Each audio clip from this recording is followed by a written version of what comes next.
Okay if I sit? I mean, do you need me to stand? I really don't like standing, but that's all right. Come sit here. You sit here and I'll. I don't like being the center of attention. There you are. So, this freak storm came over the county, and it didn't start or end in our county, and that's a good thing, because, but we were impacted, from our visibility, we were impacted significantly very, very quickly. National Weather Service normally alerts with flood warnings and flood watches fairly consistently. Nothing came out until well underway, until there was 2 inches of rain on the ground. And this is really, in the bigger picture, it's been an extremely wet spring, so lake levels are up, creek levels are up, saturation is up, and the humidity and the heat are now creating a little bit of a challenge for us, because as the water evaporates, it's got to come back down at some point in time, which is exactly what happened at the end of last week. So National Weather Service really only recorded about 1.5 inches of radar rain over the course of that storm passing over our county, the first part of the storm, the first part of the day. Actual numbers from some of the farmers and some of the people that I've spoken with who have rain gauges say it was more in the order of, over the course of 6 hours, 4 inches of rain. 4 inches of rain is going to devastate everybody, and now add, for lack of a better word, mountains that the water's going to run down off of. It complicates things even more. So things got really messy really fast. And Tammy called me yesterday and had some concerns, was looking for some answers, and unfortunately I'm the guy that nobody really wants to hear from, because I'm going to give you answers that are either A, not going to answer your question, like a politician might, no offense, Jane, or I'm going to give you answers that aren't what you want to hear.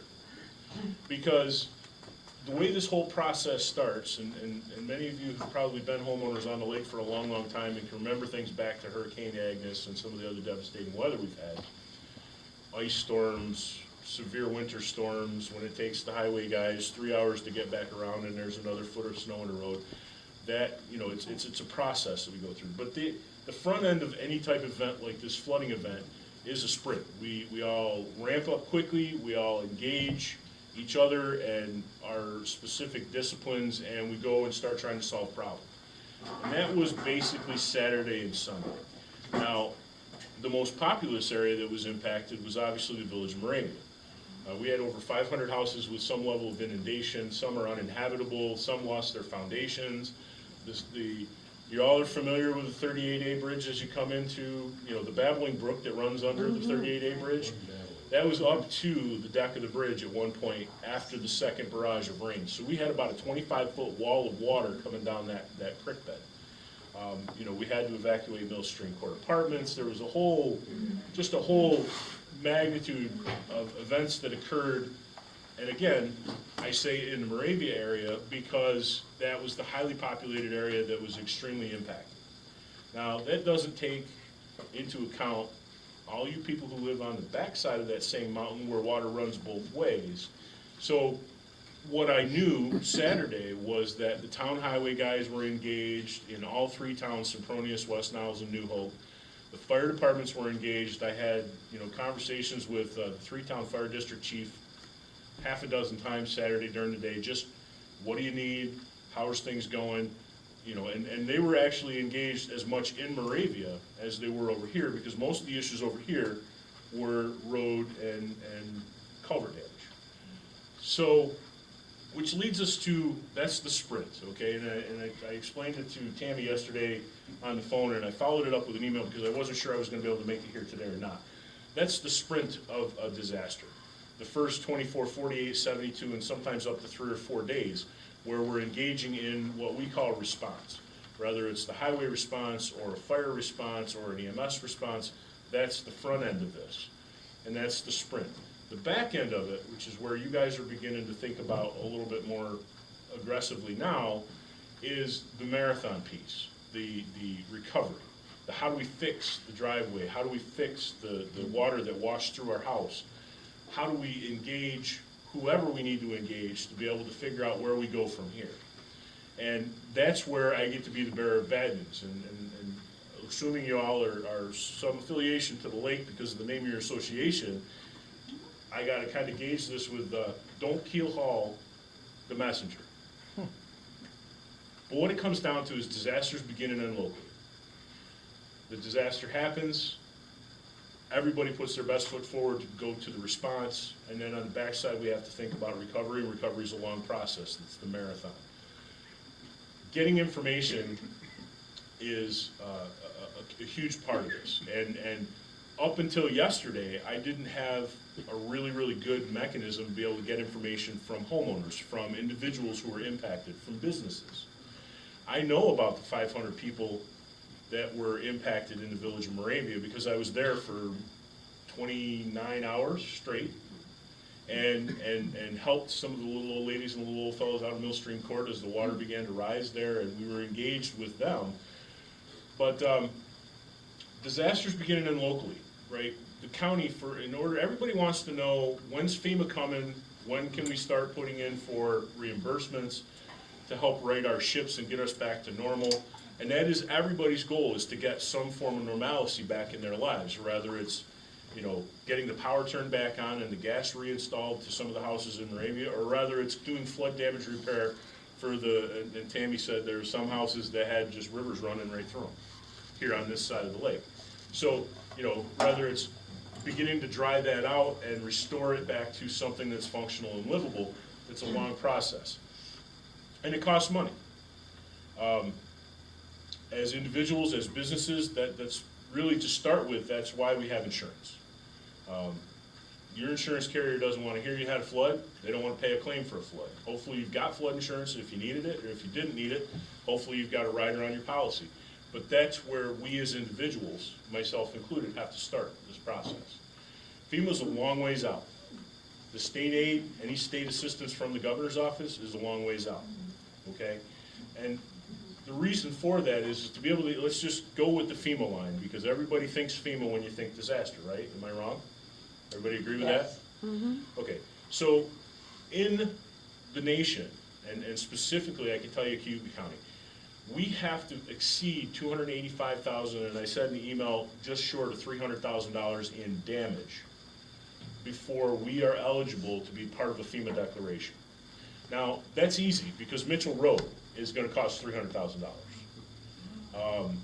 And then that's in the town of Sempronius. And that complicates things, because that's also a major thoroughfare for public safety. For any help to Sempronius, West Niles, and New Hope to get over the mountain, they're gonna be delayed 7 to 10 minutes. So we're approaching this on many different fronts. But, so Mitchell Road washout's gonna be easy $300,000 between that, and I forget what the little road down below Mitchell Road is, but there's 2 huge culverts that were washed out on that road. The county highway, the county roads, Glen Haven Road and some of the county roads on this side of the mountain and on the other side of the mountain, they're well over $300,000 in county engagement at this point. So we've made our threshold. But that's just the first piece to a complex equation. The second piece is there's 62 counties in New York State, and there has to, every county has an individual threshold, but the overall state threshold for a federal declared disaster is $27+ million. So our $300,000 and Onondaga's few hundred thousand and Madison's few hundred thousand, and if we get upwards of $1 million, $2 million, $3 million, I can tell you in this county, just on infrastructure, roads, culverts, and bridges, we're well over $1 million and going forward, okay? So the numbers do add up, but it's about assessment. It's about getting an evaluation of the impact and being able to put some numbers to it. And that's a long, tedious process. So as individuals, as businesses, as homeowners, you start with your insurance company just like you would if you had a fire, or just like you would if you had a tree fall on your house. You have to start with your insurance companies. The important thing for everybody here to know, and everybody around the county to know, is keep detailed records. Every receipt, every dollar spent, all the time, the labor, everything has a price, all right? And when FEMA, if we get to a federal declaration, which is a long shot, I'll be honest with you, and then I told Tammy this yesterday, Fairhaven and the Lake Ontario counties, from the Canadian border to the Canadian border, which is 9 counties, have been engaged with significant flooding and impact since January, and they're nowhere near a federal declaration for that. Now, I can tell you, again, speaking from the county's perspective, we're well over $1 million engaged in that.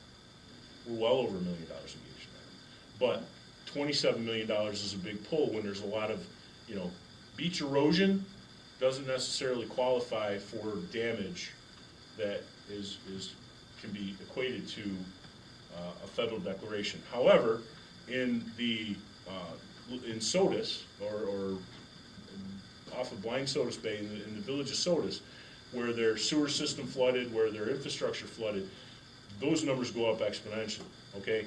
So that circles back down to this Moravia storm, or we're calling it the Moravia storm, but it's really the Southern Cayuga County storm. During the response, Moravia and the village and town of Moravia declared states of emergency very, very quickly, which allow us to leverage all of our available resources locally and at the county level to be able to aid in that, which is why the state DOT and the highway guys were out early on in this event. After the second rain, when we had to evacuate some extra areas and had more impact, I talked to the chairman of the legislature, and we did state of emergency for the county. We declared on the entire county.